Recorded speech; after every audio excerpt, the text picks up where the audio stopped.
فأمه هاوية وما أدراك ما هي نار حامية.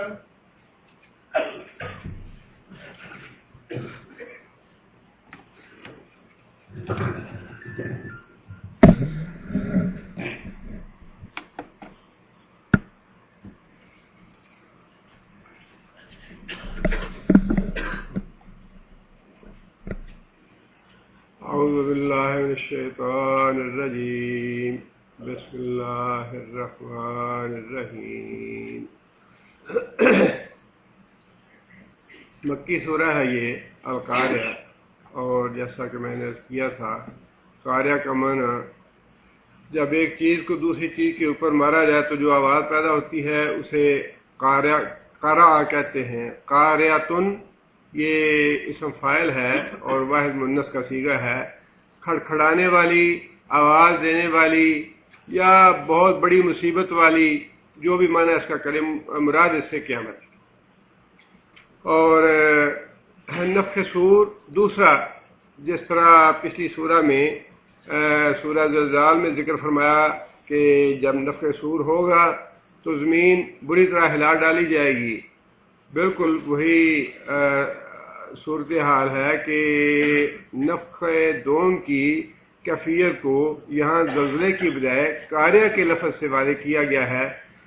اور بہت سے دوسرے لفظ بھی استعمال کیے ہیں اللہ تعالیٰ نے، اور مفہوم سب کا ایک ہی ہے کہ بہت ہی بڑی سخت مصیبت یا بہت ہی کٹھن وقت یا عظیم حادثہ، ساری چیزیں قیامت کے بارے میں لفظ استعمال ہوئے ہیں. وما ادراک ما القاریہ، اور تم کیا جانو یہ قاریہ کیا ہے. جیسے کہ میں نے عرض کیا تھا کہ دونوں اس کے مفہوم مفسرین نے لکھے ہیں.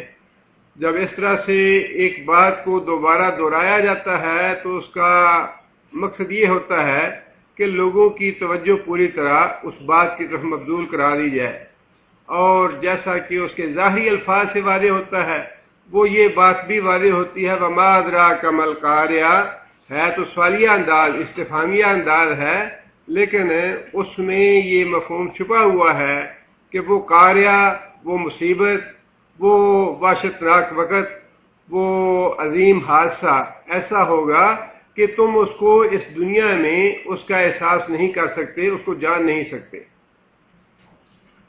اور آگے پھر اس کی کیفیت اللہ تعالیٰ نے بیان فرمائی.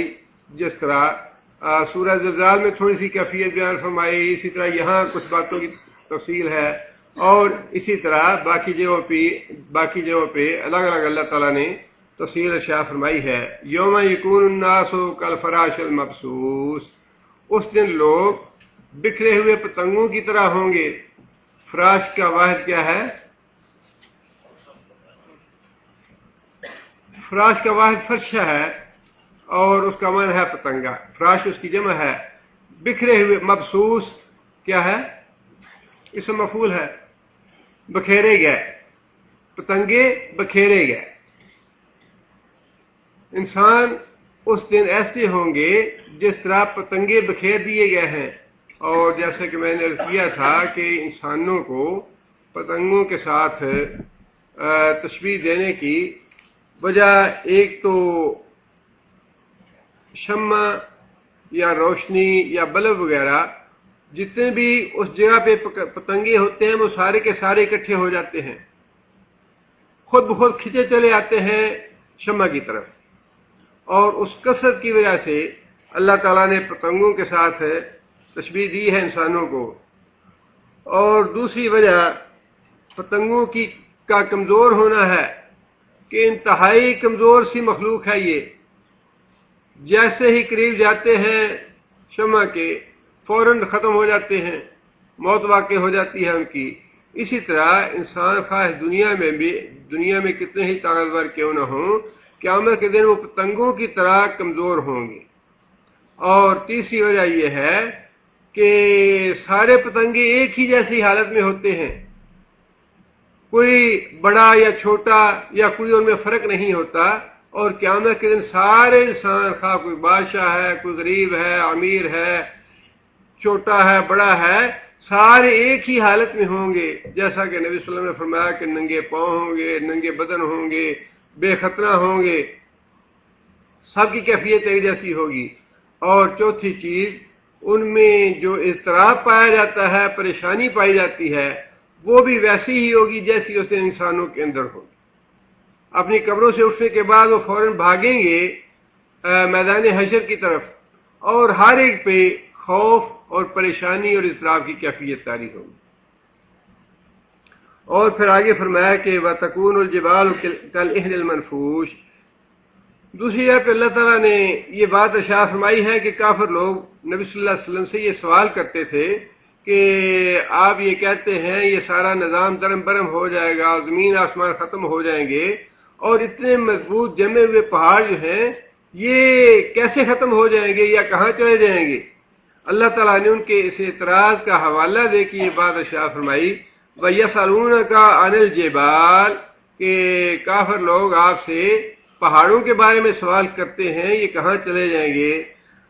اللہ تعالیٰ نے فرمایا کہ فَقُلْ يَنْسِفُهَا رَبِّي نَسْفًا، کہ میرا رب انہیں گرد و غبار بنا کے، دھول بنا کے اڑا دے گا۔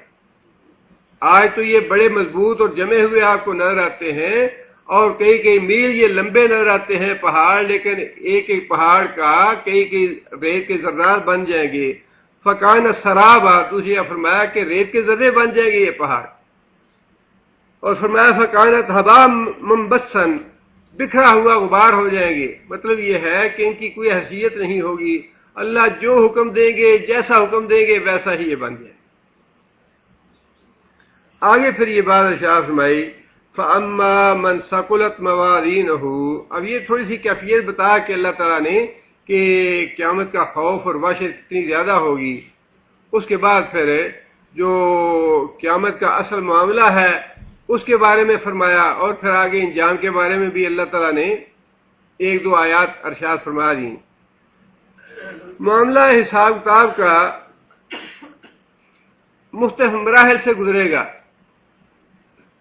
ان میں سے ایک مرحلہ میزان کا مرحلہ ہے، اور اس کی ابتدا جو ہے وہ شفاعت کبریٰ سے ہوگی۔ شفاعت کبریٰ سے پہلے کتنا عرصہ ہے؟ حدیث میں نبی صلی اللہ علیہ وسلم نے فرمایا کہ 50,000 سال کا عرصہ میدان حشر میں لوگ کھڑے رہیں گے۔ قبروں سے نکلنے کے بعد میدان حشر میں پہنچیں گے، اور میدان حشر میں پہنچنے کے بعد کوئی کسی سے پوچھنے والا، کوئی سوال کرنے والا، کوئی ان کو بتانے والا کہاں جانا ہے، کیا ہونا ہے، بس کھڑے رہو۔ مجرم حاضر ہو گیا عدالت میں، اب یہ عدالت پہ منحصر ہے کہ عدالت کب بلاتی ہے انہیں مقدمے کے لیے۔ 50,000 سال تک لوگ کھڑے رہیں گے اور پریشان ہوں کہ انبیاء کے پاس جائیں گے کہ آپ اللہ تعالیٰ سے درخواست کریں کہ اللہ تعالیٰ ہمارے مقدمات کا حساب لیں۔ آدم علیہ السلام جواب دے دیں گے، ابراہیم علیہ السلام انکار کر دیں گے، موسیٰ علیہ السلام انکار کر دیں گے، عیسیٰ علیہ السلام انکار کر دیں گے۔ بالآخر ساری مخلوق مل کے نبی صلی اللہ علیہ وسلم کے پاس حاضر ہوگی، اور رسول اکرم صلی اللہ علیہ وسلم یہ بات فرمائیں گے کہ ہاں آج میرا ہی یہ مقام ہے، میں ہی اس آل ہوں کہ اللہ تعالیٰ سے تمہاری شفاعت کروں۔ اسی لیے نبی صلی اللہ علیہ وسلم نے خود یہ بات ارشاد فرمائی انا سید الانبیاء انا خطیب الانبیاء، میں سارے انبیاء کا سردار بھی ہوں، اور قیامت کے دن سارے انبیاء کا نمائندہ بھی بنوں گا۔ ساری مخلوق کا نمائندہ نہیں، بلکہ جب انبیاء سارے کے سارے انکار کر دیں گے کہ ہم اللہ سے کوئی بات نہیں کر سکتے، ہمیں اللہ سے سوال کرتے ہوئے یا اللہ سے کلام کرتے ہوئے ڈر لگتا ہے، اس وقت رسول اکرم صلی اللہ علیہ وسلم ساری مخلوق نہیں بلکہ انبیاء کی بھی نمائندگی کریں گے کہ یا اللہ مخلوق اب اس حال سے تنگ آ گئی ہے اور آپ لوگوں کا حساب شروع کریں۔ شفاعت کبریٰ سے ابتدا ہوگی حساب کتاب کی، اور پھر اس کے بعد مختلف مراحل ہیں، اور ان مراحل کی بالضبط ترتیب کیا ہوگی، کیسے حالات پیش آئیں گے، یہ تو اللہ تعالیٰ بہتر جانتے ہیں۔ یہ بالکل آپ ایسے سمجھ لیجئے ایک آدمی پہلی دفعہ